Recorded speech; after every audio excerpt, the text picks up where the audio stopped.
y tenemos el honor de tener a nuestra profesora Santa González. Quiero leerles un poquito acerca de su formación académica. Ella tiene un máster en estudios teológicos de visión internacional de la Universidad de West Palm Beach. Ya nos comentó que ella es mexicana, pero actualmente está viviendo en Ecuador. Tiene un máster en estudios teológicos en el CEMISUD en Ecuador. Tiene una licenciatura en teología y ciencias religiosas de la Universidad Autónoma de Quito y un pregrado licenciatura en pastoral teología en Quito. También ha sido profesor de lenguas bíblicas, teología y Biblia en CEMISUD en Quito, Ecuador.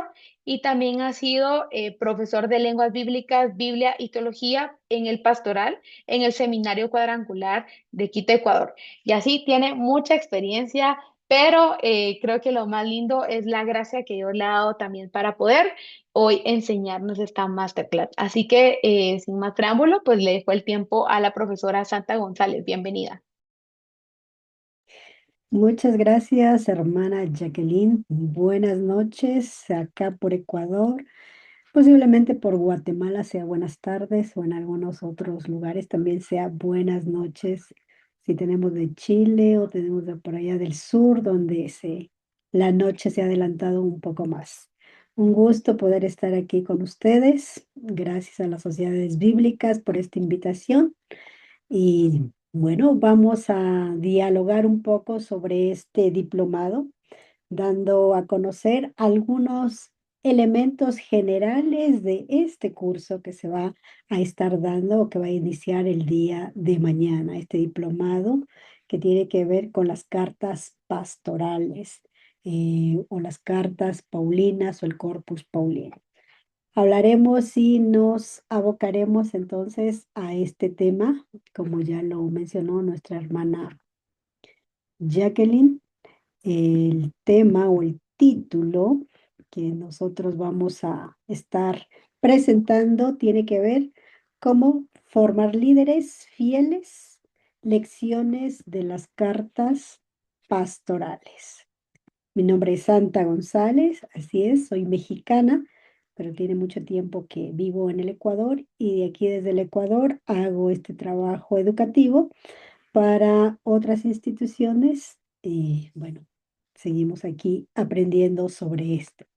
Muy bien, como dije, este es uno de los temas que estaremos abordando con respecto a este diplomado, Cartas Paulinas, Análisis y Relevancia Actual, pero nos centraremos en las cartas pastorales, sobre todo este conjunto de libros que es muy conocido para nosotros.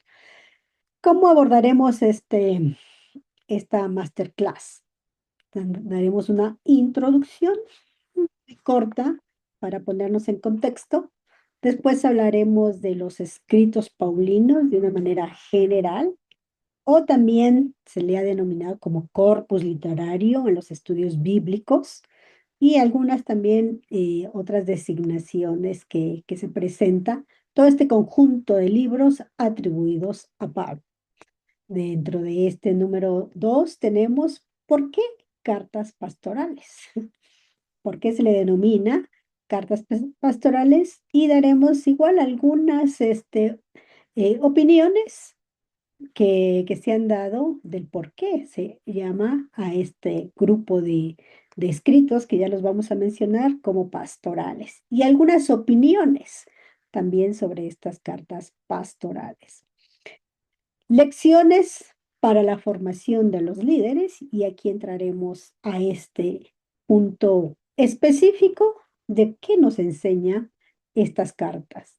Eh, aunque son tres cartas cortas, con un contenido muy relevante para este tema del liderazgo, pero por el tiempo no podemos abordar eh, algunas lecciones de cada carta. Yo me he centrado en un pasaje que ya lo vamos a mirar y en dos puntos importantes que considero yo que tenemos que tener en cuenta o esa lección que nos recuerda estas cartas. ¿Y cuáles son esos puntos? Uno de ellos, si alguno anhela obispado. Y esas letras rojas, negras, perdón, que están ahí resaltadas, de esas palabras, son donde me centraré para hablar sobre estas lecciones o enseñanzas. Si alguno anhela obispado, y creo yo que ya cada uno de ustedes está identificando de qué carta y también de qué capítulo y qué versículos. Y el otro punto es que sepa enseñar. Bueno, hay versiones, como ya se leyeron algunas dos, habrá otras más, donde van a ocupar a lo mejor otro tipo de palabra o de vocablo, que sea idóneo, que sea apto o algunas otras referencias para este punto número dos. Así que entonces empecemos hablando de este primer punto, las cartas pastorales. Estas cartas pastorales, ¿qué sabemos de ellas? O por su nombre, posiblemente si no las conocemos o no conocemos su contenido, podemos decir que hablan de eso, de la pastoral, del trabajo pastoral, de lo que se debe de cumplir o realizar como pastor no solamente de ovejas, sino también de personas, esa figura de lenguaje, ovejas, que en este caso no es literal, sino hablando en este caso de las personas, ¿sí? Estas cartas pastorales entran entonces dentro de este corpus denominado Paulino o también de los escritos paulinos. Sabemos por las enseñanzas básicas que tenemos a lo mejor en las iglesias a la cual pertenecemos, que cuando estudiamos la conformación de nuestras escrituras, se nos habla del texto bíblico, del Nuevo Testamento, cómo es que se divide. Entonces se nos habla de los evangelios, del libro histórico que es hecho, y las cartas. Y dentro de este conjunto de libros, la designación que nos hacen es cartas paulinas y cartas también generales. ¿Qué quiere decir esto? Que no son parte de las de Pablo, no siguen la misma estructura, pero no son de Pablo. Pero también dentro de las cartas de Pablo tenemos una clasificación que ya las vamos a conocer. Así que vamos a acercarnos de esta manera en esta clasificación o en esta designación que se presenta en los estudios con respecto a los escritos de Pablo. Los escritos paulinos o el corpus literario paulino, que también, como ya dijimos, o se menciona dependiendo de los autores o dependiendo también de los énfasis en estos estudios. Los estudios bíblicos durante las últimas décadas han aportado y nos siguen aportando información actual sobre los libros del Nuevo Testamento. Pero no solamente del Nuevo Testamento, sino también del Antiguo Testamento. Siguen dándonos nuevas informaciones o, como en algunos otros contextos académicos, nuevas perspectivas, como se dice. En este caso, vamos a centrarnos en este personaje importante. Un personaje importante no solo por sus escritos, sino también por la persona, ¿sí? Lo que hizo, cómo afectó, ¿sí? Este personaje con su pensamiento a esas comunidades cristianas del primer siglo. Nos estamos refiriendo entonces a Pablo y su obra denominada Literatura Paulina. De Pablo se ha escrito mucho. Tenemos varias obras bibliográficas que nos hablan de este personaje o de este apóstol, como también se denomina. Va a ser una figura o fue una figura destacada en el cristianismo del primer siglo. Y por el contenido de sus escritos o de este corpus que nos presenta el Nuevo Testamento, se ha intentado hacer una biografía en donde se habla de su vida, en donde se habla de su pensamiento, y de esta manera entonces tenemos estos estudios o estas nuevas perspectivas de este personaje. Esas nuevas perspectivas que ya se han dado mucho tiempo atrás quieren ampliar no solamente la persona, sino también otros elementos de este personaje. Su conversión, su trabajo misionero, su relación con el judaísmo de su tiempo. Son obras o son nuevas perspectivas presentes en estos estudios bíblicos. Cuando se habla de la persona, me recuerda a este libro, que fue el primero que yo leí cuando empecé a estudiar teología, Pablo de Tarso, que a veces me complicó un poco los términos técnicos que utiliza. Pablo de Tarso, de este autor, Gontem Borca, datado del año 1978. Y tenemos nueva literatura mucho más actualizada con respecto a la persona de Pablo. Pero no solamente se escribe hay obras que como mencioné, nos hacen referencia o nos quieren exponer cómo era este personaje, su vida, su persona, sino también la conversión. Esa conversión tan interesante y a veces igual que nos genera muchas preguntas, como nos habla el libro de los Hechos, allá en el capítulo 6, 7 y 8. Nos hablan también su trabajo misionero, su relación con el judaísmo de su tiempo, entre otros aspectos. El pensamiento del apóstol Pablo también es muy, muy estudiado y su teología. ¿Por qué? Porque es uno de los aspectos importantes que van entonces a darle esa forma o esa organización del cristianismo que conocemos o de nuestro tiempo actual. Pero también se estudia o se está estudiando en estas nuevas perspectivas a Pablo con con temas que generan interés en nuestras sociedades modernas, como por ejemplo el antisemitismo, que es uno de los aspectos que igual está muy fuerte ahora con la situación que tenemos, los roles de género, el liderazgo, el patriarcado, sobre el tiempo final, entre otros temas que llaman la atención y que están presentes o que se pueden vislumbrar en los escritos de Pablo. Esto es en cuanto entonces a esta figura importante. Ahora bien, en cuanto a sus escritos o a este corpus que hemos mencionado, los especialistas han organizado sus, sus obras en algunos grupos. En algunos grupos que nuevamente son estudios recientes en cómo nos lo presentan a este corpus paulino. Así que este conjunto de cartas atribuidas a Pablo se han organizado en estos dos grupos. Y esta es una perspectiva mucho más actual y que está teniendo consenso en varios estudiosos. Por los escritos se hablaría entonces en este grupo. Es decir, que sus primeros escritos o los primeros escritos que realiza Pablo estaría primera y segunda de Tesalonicenses.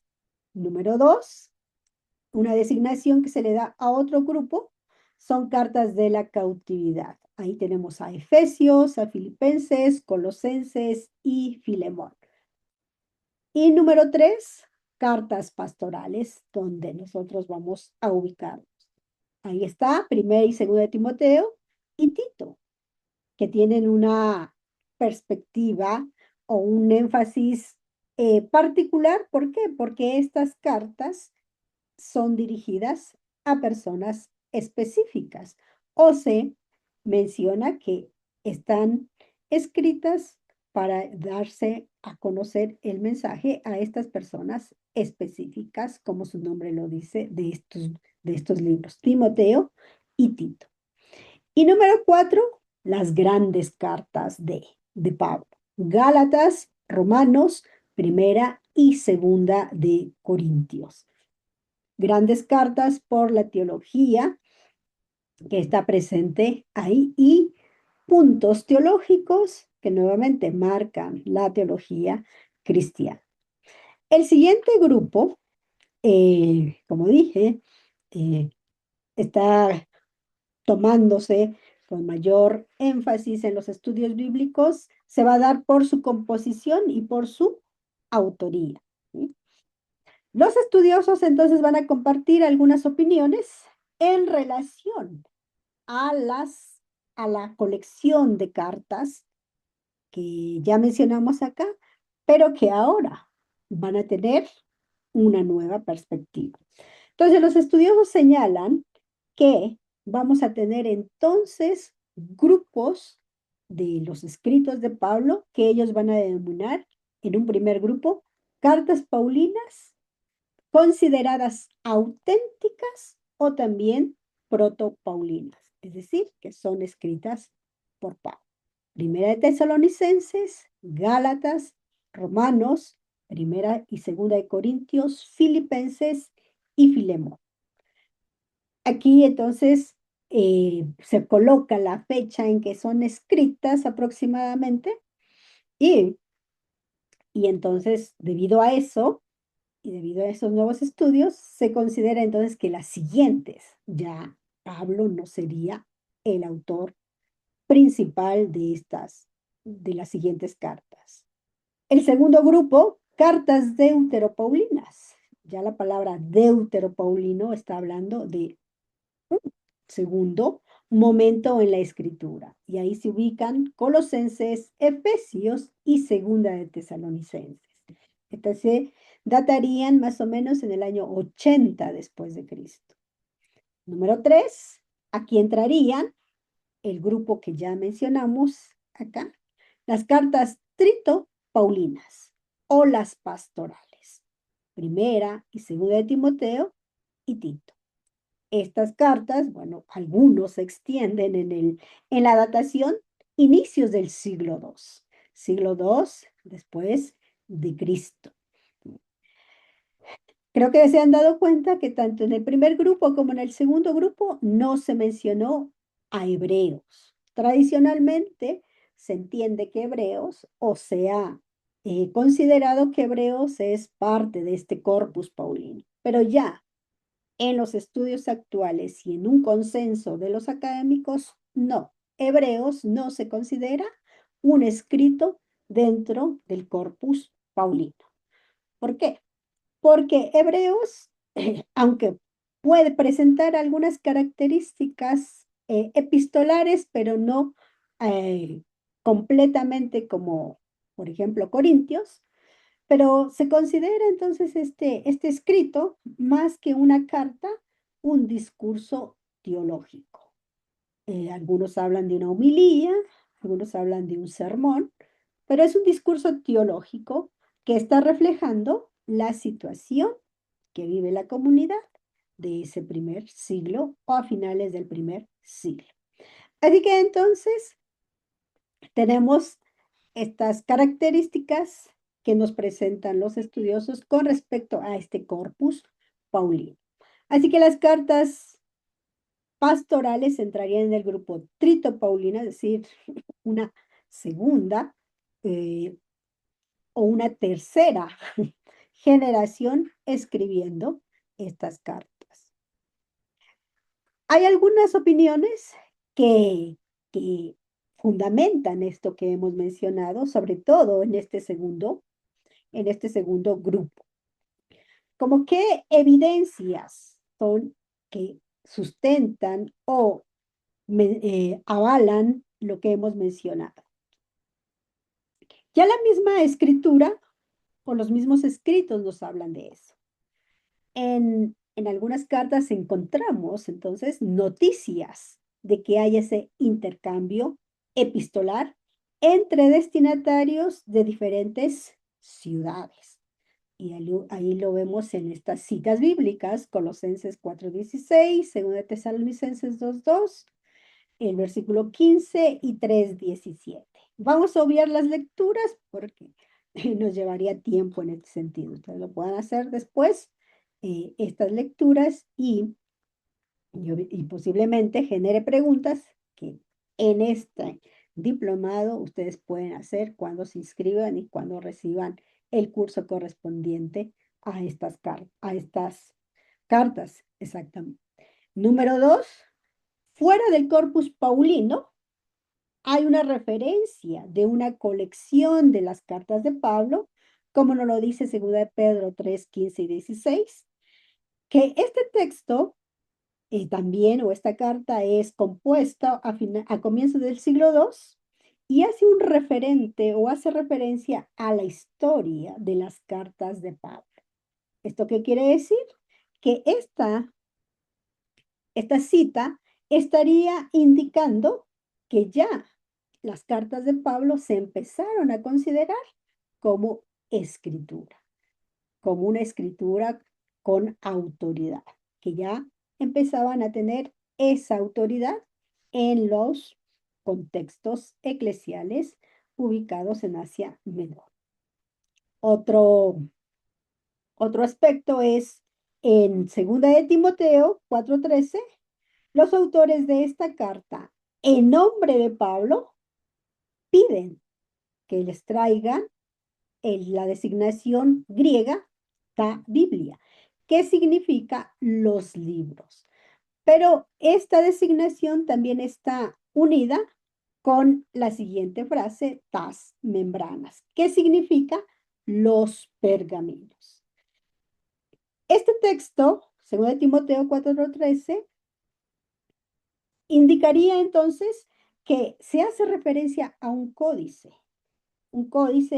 que para ese tiempo es posible que haya sido ya una forma o un material o un libro que se tenía como la manera de utilizar o la preferencia de los creyentes por, por tener estos libros sagrados en esta forma o en esta manera de conservarlos.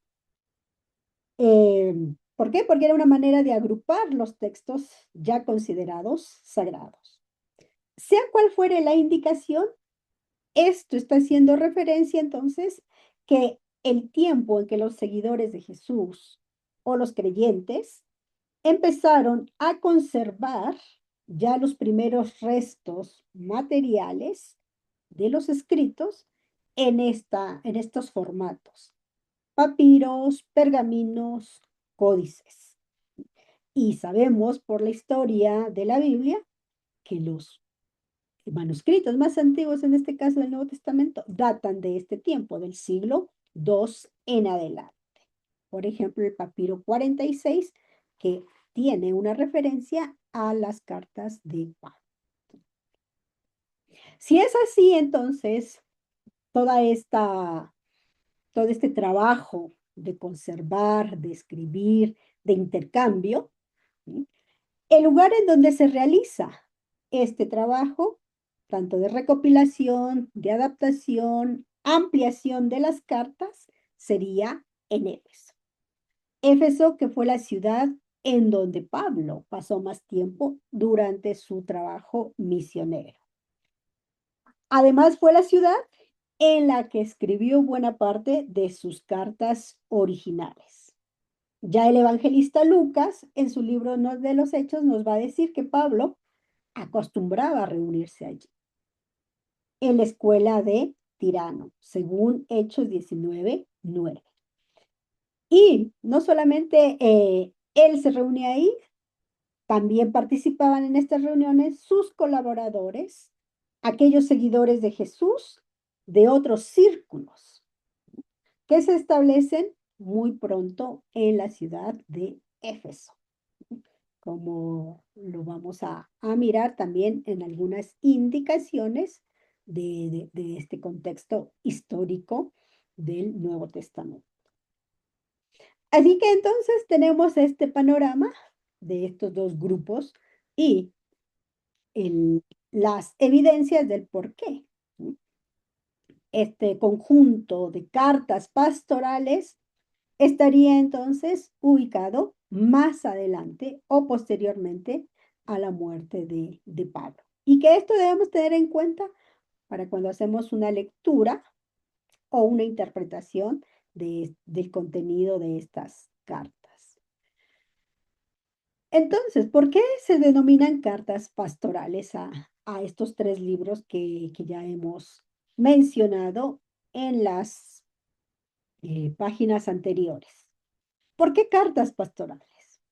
Este grupo de escritos recibe el nombre de cartas pastorales desde el siglo XVIII, después de Cristo. Una designación o nominación moderna. Pablo no pensó o no escribió, o los que escribieron estas cartas con el pensamiento de Pablo no pensaron en designarlas de esta manera, sino más bien este nombramiento se les da a partir del siglo XVIII después de Cristo. Una designación mucho más popular dentro del corpus paulino. ¿Por qué? Porque la denominación se debe formalmente a que estos escritos están dirigidos, por un lado, a dos personas conocidas. Esas personas conocidas que posiblemente realizaban esta labor, como también ya se menciona en el libro de los Hechos o también en el mismo libro de Timoteo, eran pastores o dirigentes de comunidades en el siglo I. Ya lo miramos en Hechos 16:1, 17:14, 2 de Corintios 2:13 y 7:6. Por otro lado, se le designa a este conjunto de libros como pastorales. ¿Por qué? Porque abordan temas que pertenecen a lo que hoy conocemos como la pastoral. Y en estos temas de la pastoral se habla entonces o se mencionan situaciones prácticas y concretas en la vida de los creyentes o de las comunidades cristianas. Esto entonces está indicando la responsabilidad y el ministerio de líder, pastor, para guiar espiritualmente, pero no solamente eso, sino también para instruir y administrar. Otra opinión va a decir que la designación cartas pastorales es que también estos escritos se dirigen a pastores de comunidades, a personas en concreto, que en este caso es Timoteo y Tito, los colaboradores más cercanos de Pablo mientras él vivía, y que en estas cartas ahora son presentados como delegados legitimados por el mismo Pablo. Y a través de estas cartas se les concede esa completa autoridad sobre las comunidades.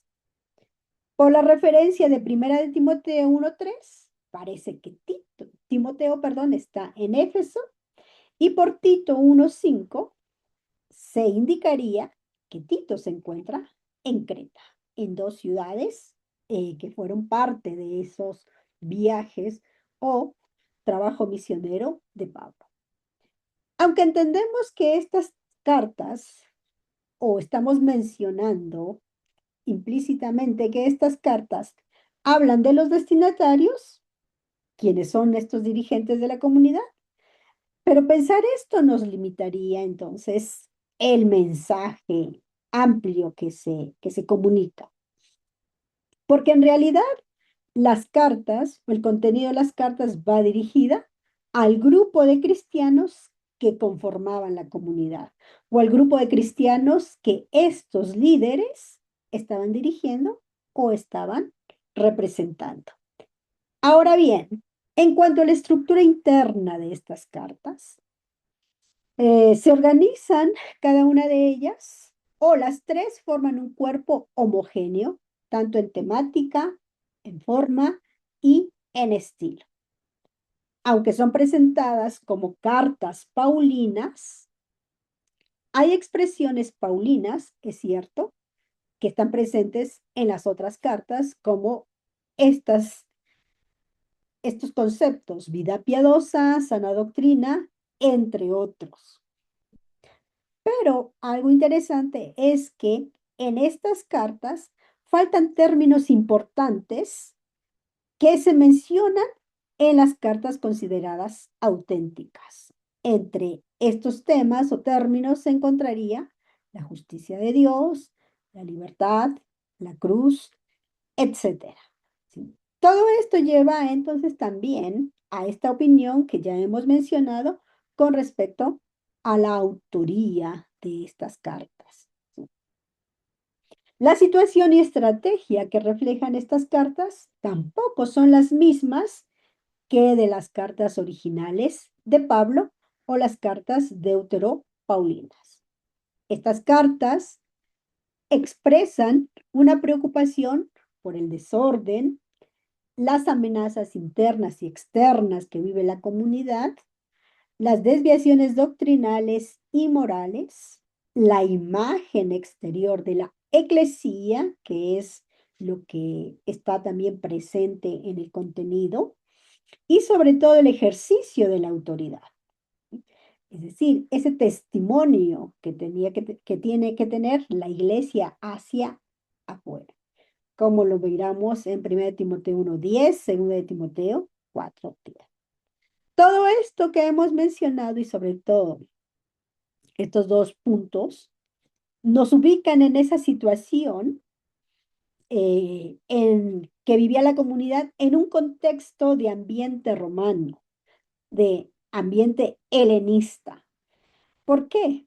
Porque la cultura y las costumbres de este tiempo y de estos elementos helenísticos están afectando o están desafiando a la comunidad. ¿En qué sentido la desafían? A mantener, se encuentran en ese dilema también, ¿no?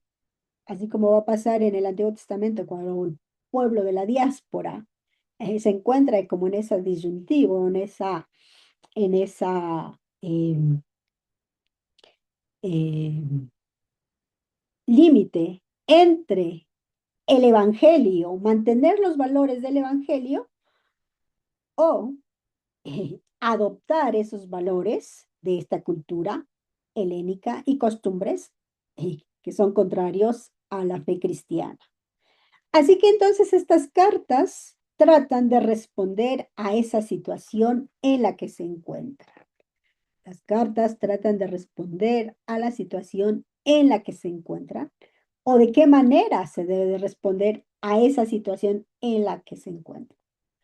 Cómo, cómo uno debe de abrazar esa fe, trabajar en la identidad y esa identidad que los lleve a mantenerse como esa comunidad cristiana y que no y que a la vez los separe del mundo o de la cultura de ese tiempo. ¿Sí? Esta es entonces una de las énfasis o propósitos que nos presentan las cartas pastorales. Teniendo en mente este panorama y este primer punto, vamos entonces a lo que nos presenta sobre todo estas cartas. Timoteo, primera y segunda de Timoteo y Tito. ¿Qué lecciones encontramos en las cartas pastorales para la formación de líderes? Y cuando hablamos de líderes, estamos hablando entonces en nuestro contexto actual. Si leemos varios comentarios con respecto a estas cartas, la mayoría va a tener como que esto en común, ¿sí? Que lo que nos presenta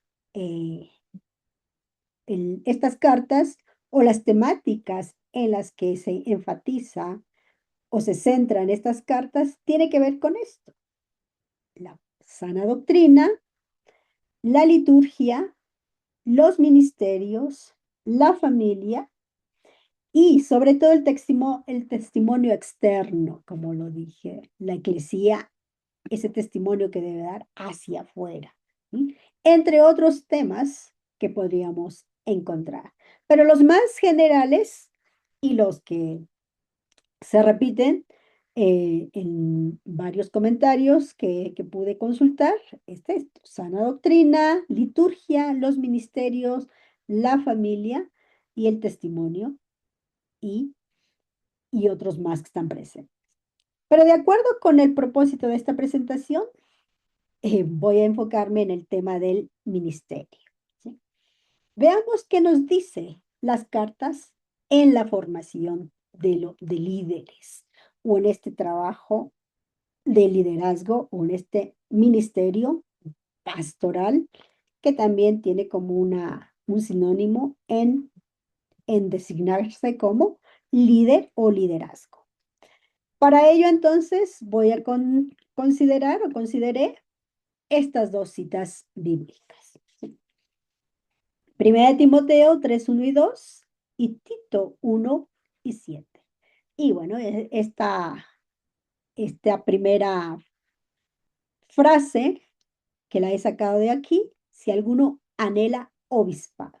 Y nos centraremos en la palabra obispado o obispo. Ahí tenemos entonces estas dos citas. No sé si alguien quiera ayudarme a leer. Yo veo atento ahí a Jesús Eleuterio Godoy Chamba. Si quiere ayudarme a leer la primera cita.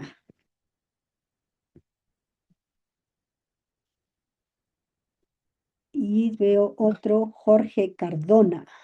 No sé si quiera leernos, ayudarnos a leer primero Tito 1:7.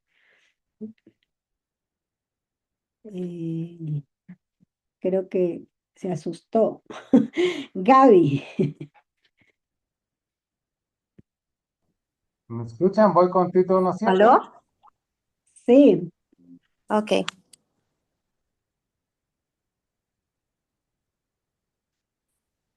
Sí, el hermano o yo, ¿Oye Gaby. bien? Gaby, la primera de Timoteo y el hermano Tito. Ok. Palabra fiel. Si alguno anhela obispado, buena obra desea, pero es necesario que el obispo sea irreprensible, marido de una sola mujer, sobrio, prudente, decoroso, hospedador, apto para enseñar. Ujú. La segunda cita, hermano Jorge.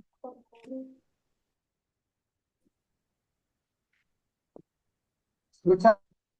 Sí, sí, le escuchamos. Ay, creo que se le fue su audio.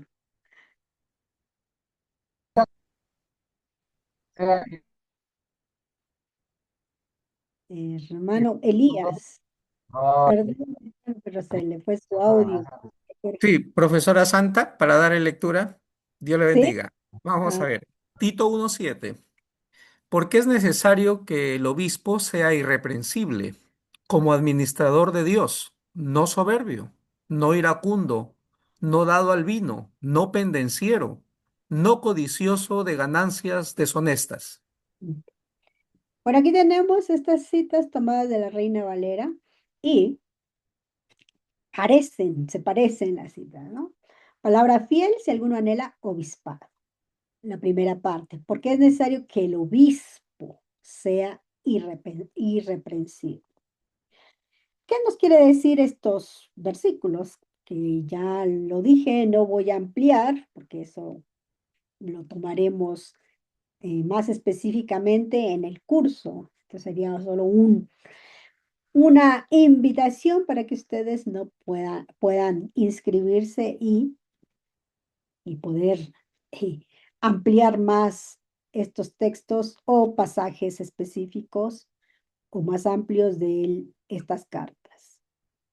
Pues aquí tenemos tanto en Timoteo como en Tito la palabra. Aquí dice obispado y acá dice obispo.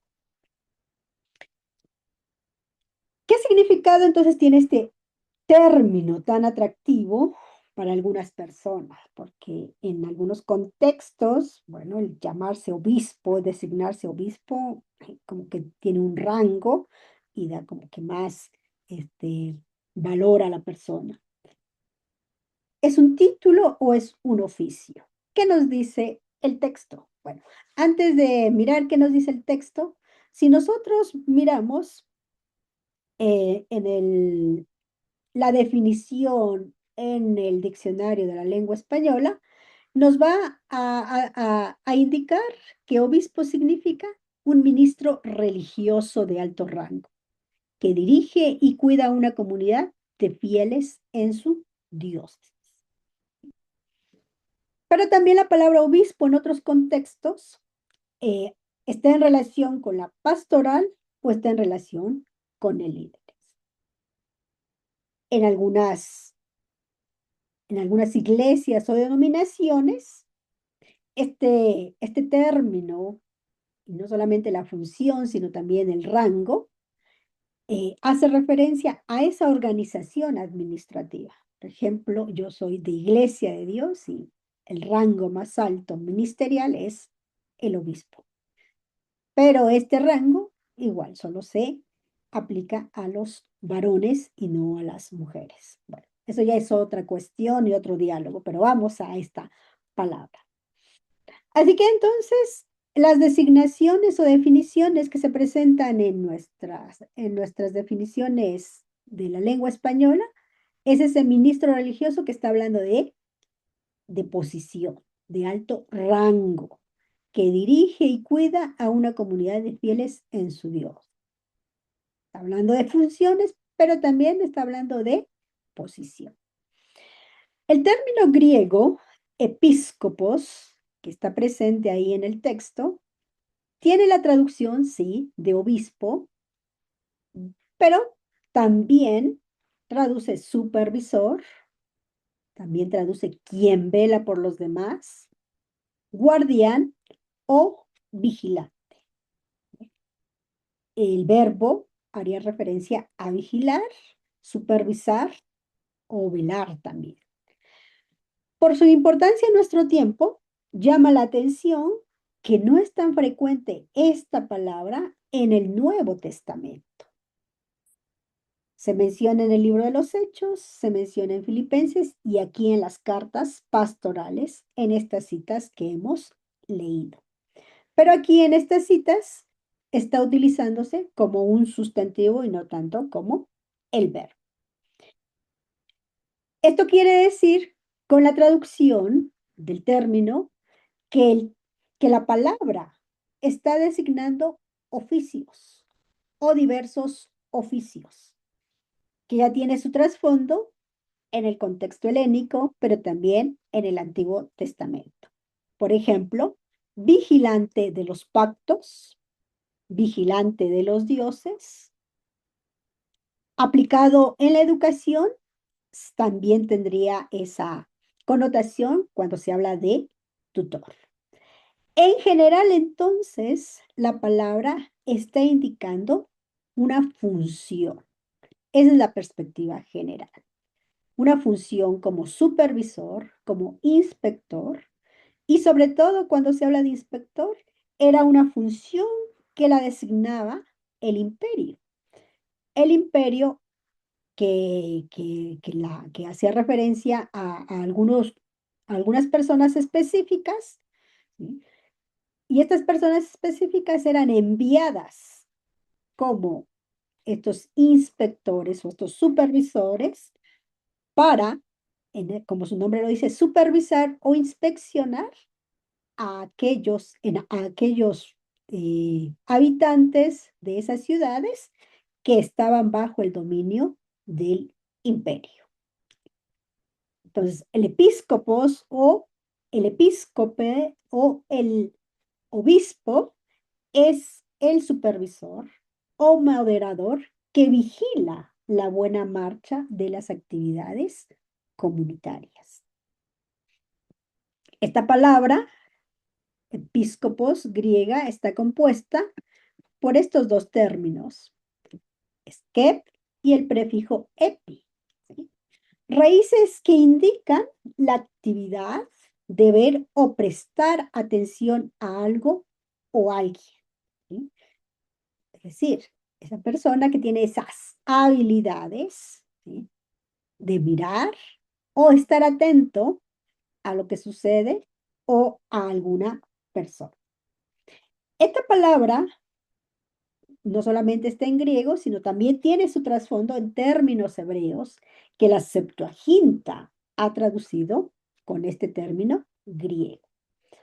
El trasfondo, por ejemplo, en el hebreo es la palabra pakit.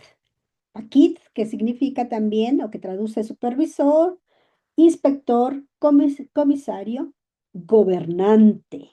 Como gobernante se va a utilizar en el libro de Nehemías, Nehemías 11:21 y también en Segunda de Crónicas 30. Así que entonces la palabra tiene más una indicación de un rol, de una función que debe cumplir una persona. En el texto bíblico y aquí en el Nuevo Testamento, los estudiosos también tienen todavía esa inquietud de que si el uso que tiene aquí en el Nuevo Testamento está derivando de su trasfondo judío, de esas asociaciones judías, o de los supervisores del templo que en un momento determinado también realizaban este trabajo, el sacerdocio.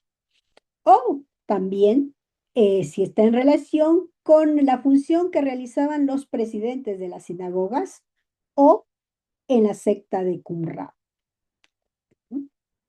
Entonces, no hay todavía una indicación precisa a qué se refiere entonces esta palabra episcopo o obispo en las cartas y en el texto de las cartas pastorales. Cuando se menciona en Primera de Pedro 2:25, el término está relacionado con Cristo. Hace referencia a Cristo. Ya más adelante vamos a leer esta cita, Segunda de Pedro 2:25. Así que de acuerdo a esta etimología de la palabra, ¿sí? ¿Qué enseñanza o qué interpretación podemos ya realizar sobre esto? Ya dije que en otras cartas también hay referencia al ministerio, pero en las otras cartas se habla de otras funciones que no se mencionan en estas cartas pastorales, como cuáles, como profetas, maestros, diáconos, diaconisas, y aquí en las pastorales se incluye otra función que serían los obispos. Pero como dije, en Primera de Pedro 2:25 también se menciona, pero está haciendo referencia a Cristo. ¿Qué nos dice Primera de Pedro 2:25? Voy a darle lectura y dice así. Pues ustedes andaban antes como ovejas extraviadas, pero ahora han vuelto a Cristo, que los cuida como un pastor y vela por ustedes. El vocablo velar, que es episcopos, se aplica a Jesús como título.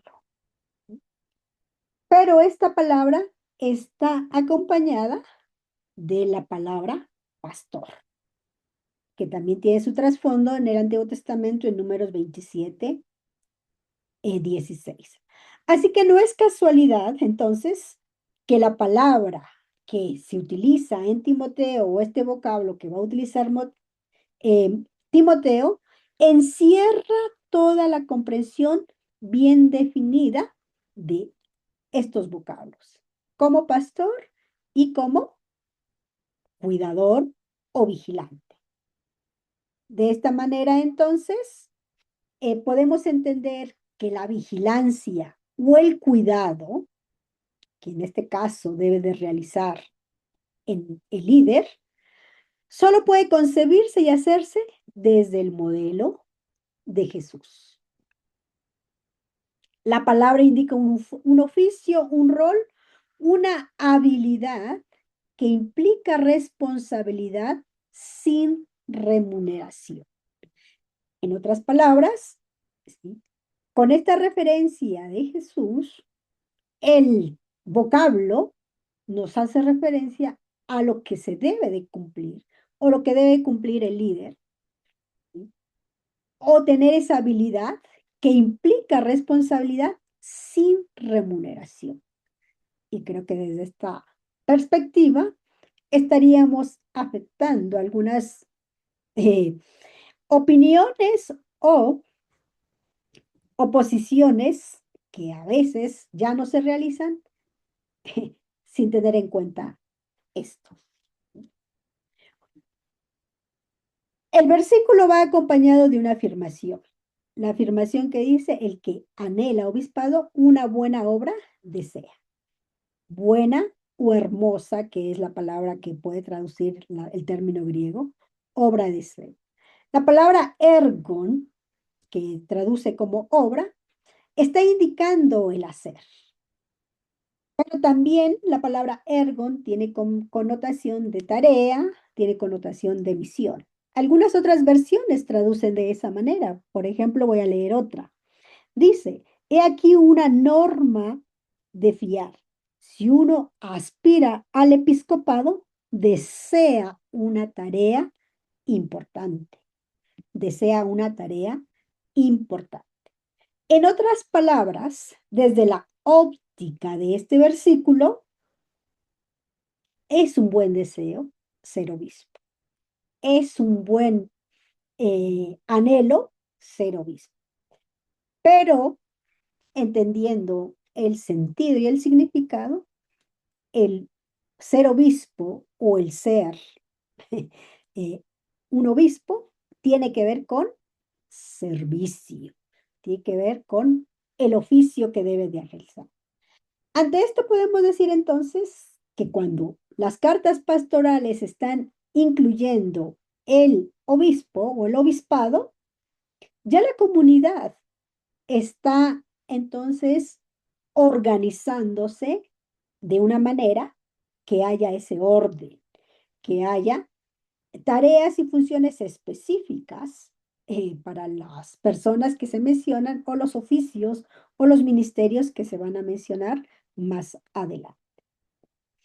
De esta manera, entonces, una de las primeras enseñanzas que encontramos en este primer versículo de 1 de Timoteo 3:1 es que el término obispo indica una función y no una posición. En este versículo hace referencia a eso.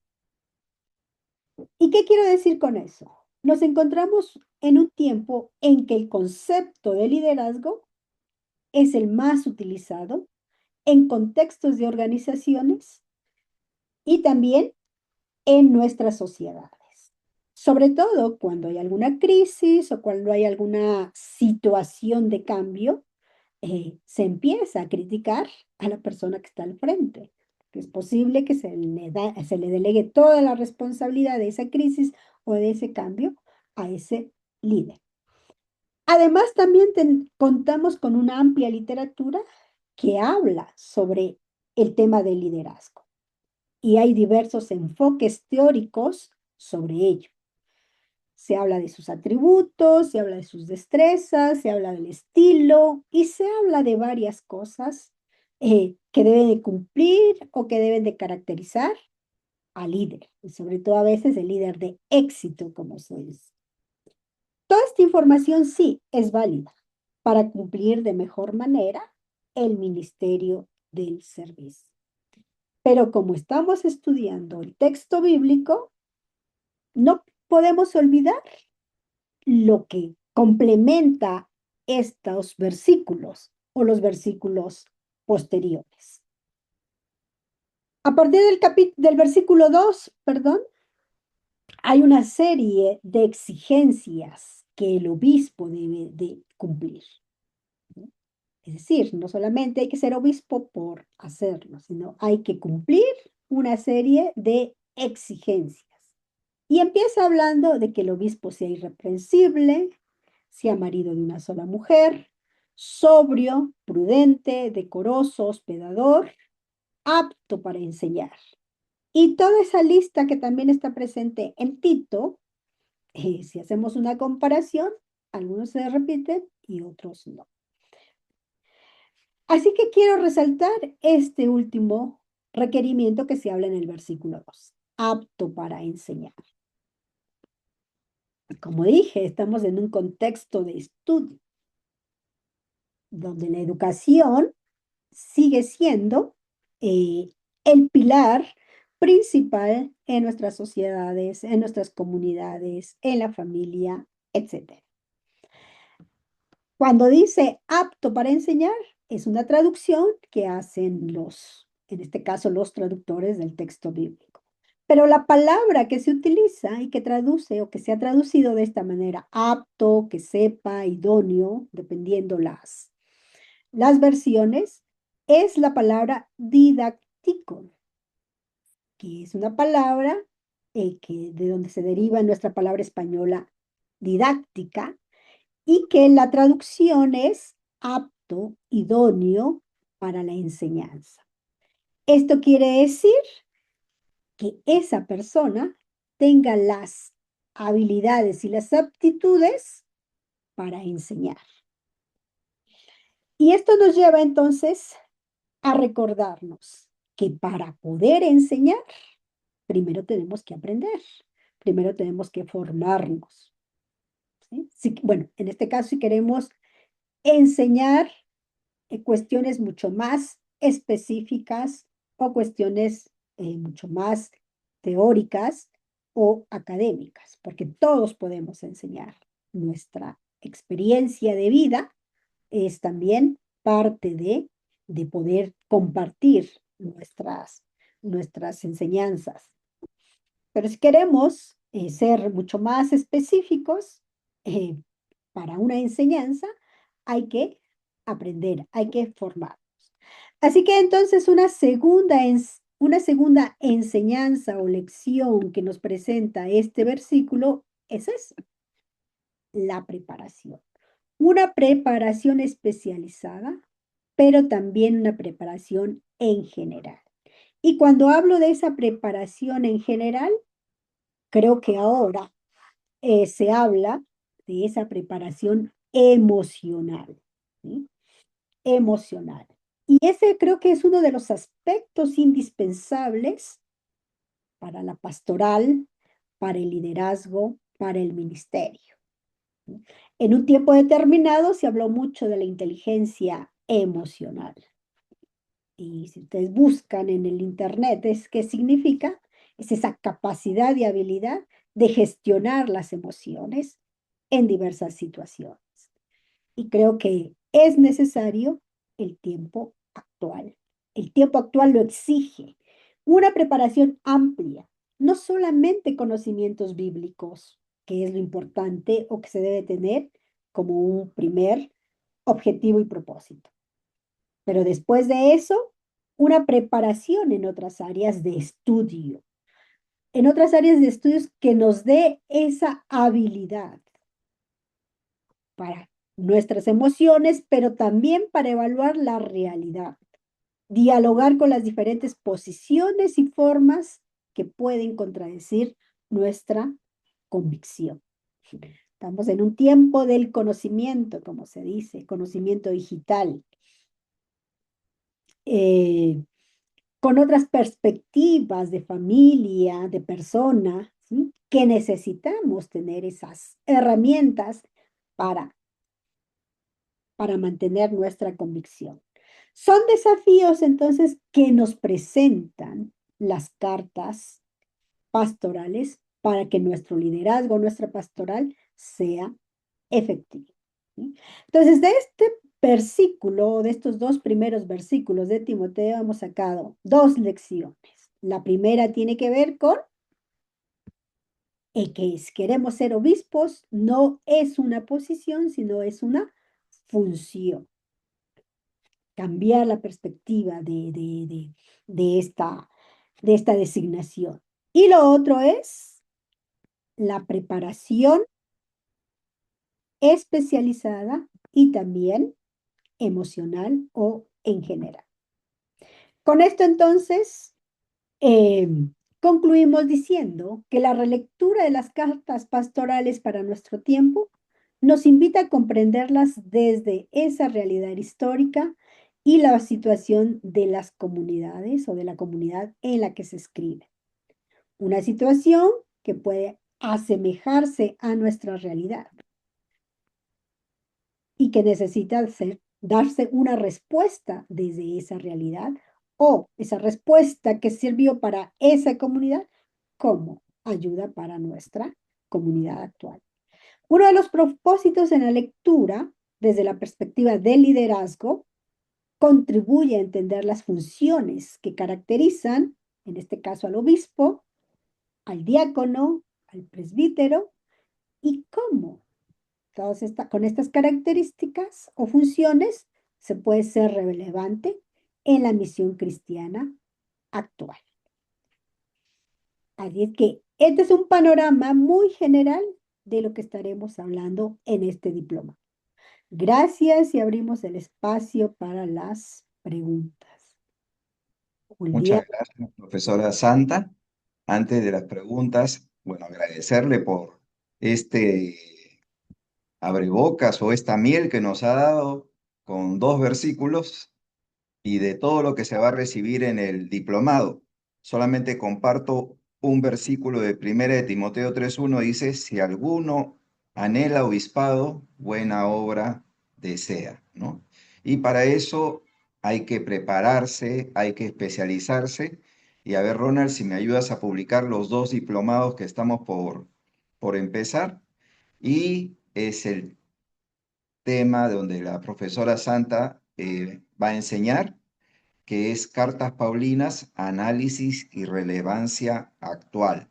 Es decir, no solamente es el análisis, sino también es con aplicación contemporánea, ¿no? Con hermenéutica. Y se va a tocar temas como cartas doctrinales, cartas de la prisión, cartas de comunidades en conflicto, cartas pastorales, escatología para la vida y la comunidad, ¿no? Entonces, les invitamos. ¿Cuándo empieza? Empieza mañana. Y ustedes dicen, ¿y ahora qué hago? ¿Cómo participo? ¿No? Entonces, lo que vamos a hacer ahora es compartir en el chat un grupo de WhatsApp. Vamos a abrir un grupo de WhatsApp donde vamos a recibir a todas aquellas personas que estén interesadas en participar en el diplomado y que no se han podido inscribir, y mañana les vamos a dar acceso gratuito. Entonces, ahora han recibido un masterclass, mañana pueden recibir la primera clase del diplomado y animarles a que se inscriban y que puedan durante estas 15 semanas poder crecer en todo lo que es el conocimiento de las cartas paulinas. Y también tenemos el diplomado de Consejería Pastoral y Acompañamiento Integral. También es un excelente diplomado con personas especialistas en su campo, donde van a dar herramientas para el consejero. Estas herramientas son psicopastorales para poder atender casos que se presentan, ya sea en la iglesia, en la familia, en el entorno, casos de crisis emocionales, crisis mentales, y también para poder evaluar aquellos casos que requieren ayuda profesional, ¿no? Entonces está este diplomado de consejería pastoral y acompañamiento integral, ¿no? Pero no solamente es para esta consejería pastoral, sino también es para el consejero, para el cuidado del consejero a través de la autorregulación emocional, ¿no? Entonces están estos diplomados, publicamos en el chat el link para que se unan al grupo de WhatsApp que se va a abrir mañana, y ya después le da toda la información acerca del diplomado, de la inscripción y de los costos para cada país. Así que no se quede sin participar. Ya, sinceramente, les puedo decir que tenemos más de 5.000 egresados. Más de 5.000 egresados en los diplomados, y la gente lo que siempre nos dice es acerca de la calidad de la enseñanza. Hay pastores que nos dicen, tengo 30 años de pastor y me he dado cuenta que no conozco la Biblia. Entonces hay muchos testimonios que tenemos así, sobre todo que les va a ayudar para su ministerio. Y como son los días sábados de 9 a 1, y también se ayuda de una plataforma que se llama Campus Bíblico para ver la clase después asincrónica si no puede verla, es que tenemos muchos estudiantes que son laicos, que participan y al final los laicos son quienes están sirviendo en la iglesia. Entonces, muchos quizás no tienen la oportunidad de estudiar en un seminario, pero ahora tienen la oportunidad de tener a profesores de seminarios para poder tener una capacitación especializada. Ahora sí, vamos a la parte de las preguntas y solamente esto es una masterclass y la masterclass es un tiempo de enseñanza, un tiempo de preguntas, de participación, es decir, es sincrónico así por Zoom. Reciben la clase, un tiempo de preguntas. Reciben la clase, un tiempo de preguntas. Así que experimentemos ahora lo que es una clase. Hermana Susana Hernández puede abrir su micrófono y decir su pregunta relacionado al tema que se ha tratado en esta noche. Tengan buena noche, Dios les bendiga a cada uno de ustedes y a mi amada hermana. Fíjese que yo más que una pregunta, quería ver si hay en algún momento nos pueden decir dónde podemos volver a ver esta clase, perdone. Ah, están en los Facebook de las diferentes sociedades bíblicas, ¿no? Entonces puede ser en el de las Sociedades Bíblicas Unidas en Ecuador Está o de la compartiendo, Sociedad Bíblica. Pablo, disculpa, se está compartiendo el enlace en el chat para que puedan acceder en YouTube. Ahí va a quedar grabado. Ah, excelente. Ujú. ¿Alguna pregunta del profesor Elías? ¿Puede abrir su micrófono? Muchísimas gracias. Qué interesante lección la de la profesora Santa. Estamos muy agradecidos también a Sociedades Bíblicas. Quería hacer una pregunta en torno al versículo compartido, ¿no? Respecto a que el que anhela obispado, buena obra desea, ¿no? Pero luego el versículo siguiente que estamos viendo que hay una serie de requisitos para ejercer este tema del ministerio. Y yo quería preguntarle si es que 1 de Timoteo capítulo 3 versículo 2 y los requisitos sobre el tema del marido de una sola mujer, etcétera, ya fundamentan o avalan solamente el ministerio pastoral para varones. ¿Qué dice o qué interpretación podemos sacar de esto en relación a que solamente la función pastoral está ligado solamente a varones? Porque diríamos por la interpretación literal e inmediata, se descartaría cualquier ministerio pastoral femenino, ¿no? Gracias por la respuesta, profesora. Dios lo bendiga.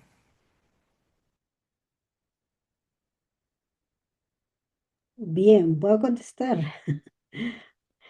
Listo. Esta es otra de las opiniones y también en los estudios bíblicos con respecto a lo que veíamos que serían las tritopaulinas. eh, los escritos de Pablo, hechos por otros autores, pero atribuidas a Pablo. ¿Por qué? Porque lo que mencionábamos, el contexto romano, helénico, donde se encuentra la comunidad, está presentando desafíos sociales, culturales, que llevan a la comunidad o a los líderes a retomar, algunos autores van a decir, esos códigos domésticos patriarcales, que contradice lo que va a decir Pablo a lo mejor en otras cartas, cuando habla de las diaconisas, cuando habla de las líderes o en el libro de los Hechos. Claro, desde una lectura nosotros podemos, sí, tener en cuenta este fundamento, ¿sí? O las interpretaciones actuales que se hacen con, en estos textos bíblicos como el fundamento bíblico, que la pastoral solo es para varones. Pero para poder dar esa opinión tan tajante o considerada como veraz, hay que mirar todo este contexto histórico y social para poder entenderlo. ¿Por qué? Porque Pablo en sus otras cartas no es así como tan tajante. Muy bien. Si alguna persona, otra persona desea hacer su pregunta, que levante la manito de ahí en reacciones. Ahí puede encontrar la manito para levantar para otra pregunta. Y hay una pregunta en el chat. Acá hay una persona de Jorge Cardona que tiene problemas con el micrófono y está haciendo una excelente pregunta. Dice si el término griego episcopos originalmente designaba una función de supervisión y no un título de honor.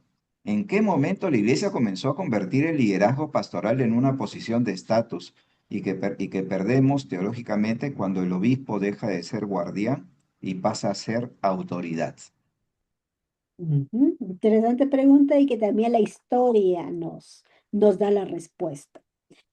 En las lecturas y en las interpretaciones que hacen los padres de la iglesia con respecto a estas cartas y ya también en la organización o la institucionalización que se va dando en la iglesia ya por el siglo II, siglo III, sobre todo cuando hay todos estos debates teológicos con aquellos personajes que se consideraron herejes, los convocados van a ser los obispos.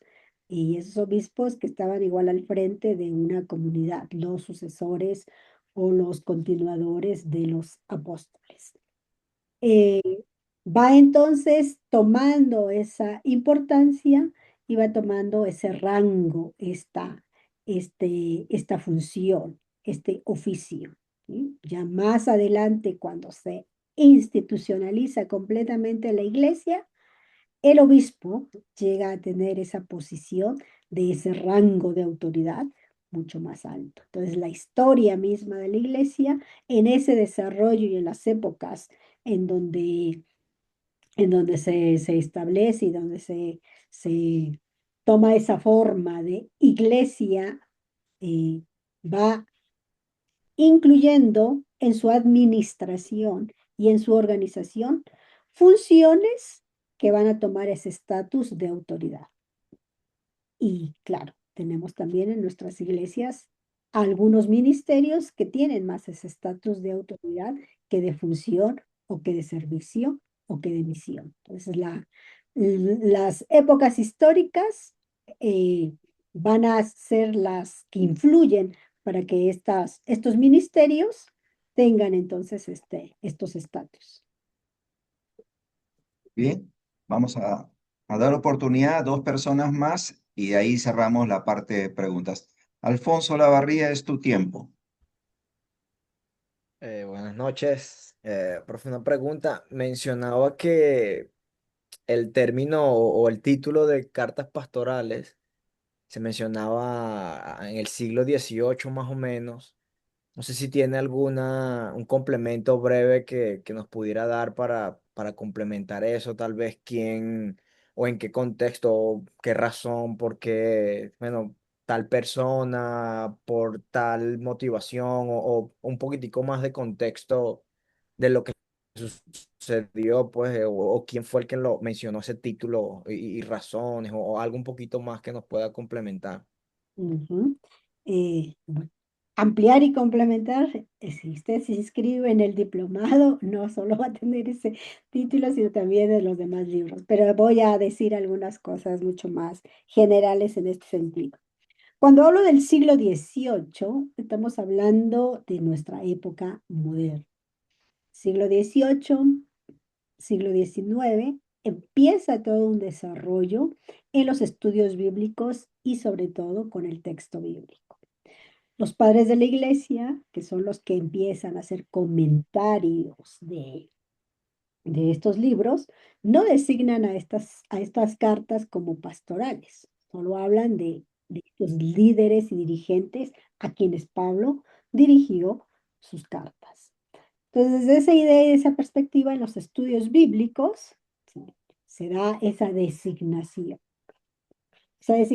de pastorales por el contenido que presentan estas cartas y sobre todo los destinatarios. Y como yo dije, se cree que son estos dos personajes, pero en realidad es la comunidad en general, ¿sí? Son con los estudios bíblicos que cuando empieza todo este estudio, en el texto ya no solamente estudiarlo desde la perspectiva teológica, una interpretación, podríamos decirlo así, mucho más sencilla, sino que se incluyen más herramientas académicas, sociales, científicas. Empieza todo un trabajo de análisis de los libros y a, digámoslo así, a clasificarse los libros, ¿no? No solamente en el Nuevo Testamento, sino también en el Antiguo Testamento. Esta designación trito-paulinas, deutero-paulinas, son términos o son conceptos propios de la investigación bíblica actual. Aunque en las cartas pastorales, como ya dije, los padres de la iglesia ya las designaban de esta manera, pero el énfasis ya más específico se da aquí. ¿Por qué? Por el contenido y también lo que nos hablan estos libros. Muy bien, vamos a dar pase a Carlos Girón para que nos haga la última pregunta de esta noche. Carlos, ¿puedes abrir tu micrófono? Gracias, buenas noches. Una consulta. ¿El método Feynman sería aplicable también porque ahí en los requisitos del obispado dice no apto para enseñar? O sea, esto yo lo digo en el contexto moderno, ya que ese método es claro, es un método secular, ¿no? Que se usa en muchos ámbitos, en diferentes disciplinas, pero estaría bien así introducirlo dentro de este contexto para un ministro, ¿no? Un obispo que se prepare también en esa área, puede utilizar ese método para la enseñanza. O sea, ya que yo lo pienso de una manera personal, las escrituras son demasiado profundas y a veces hay que hacerlo como parábolas, ¿no? O de alguna manera enseñable, entendible. ¿Estaría bien usar ese método? Gracias. Interesante pregunta y que también tiene que ver con nuestro contexto moderno, actual, con respecto a la educación. Para leer el texto bíblico también hay diferentes metodologías bíblicas, pero también metodologías de otras disciplinas. Y creo yo que, que si ese método ayuda para poder acercar el texto bíblico, los contenidos del texto bíblico a la comunidad o a alguno, sin olvidar las enseñanzas esenciales del texto bíblico, si ayuda para poder entender y comprender el texto bíblico, es correcto, es bueno. Toda herramienta que sea válida y que nos ayude para conocer no solamente las verdades de la fe, como decimos, sino el texto bíblico, la teología o todo lo que tenemos que ver, todo lo que tiene que ver con con nuestra fe, es válido.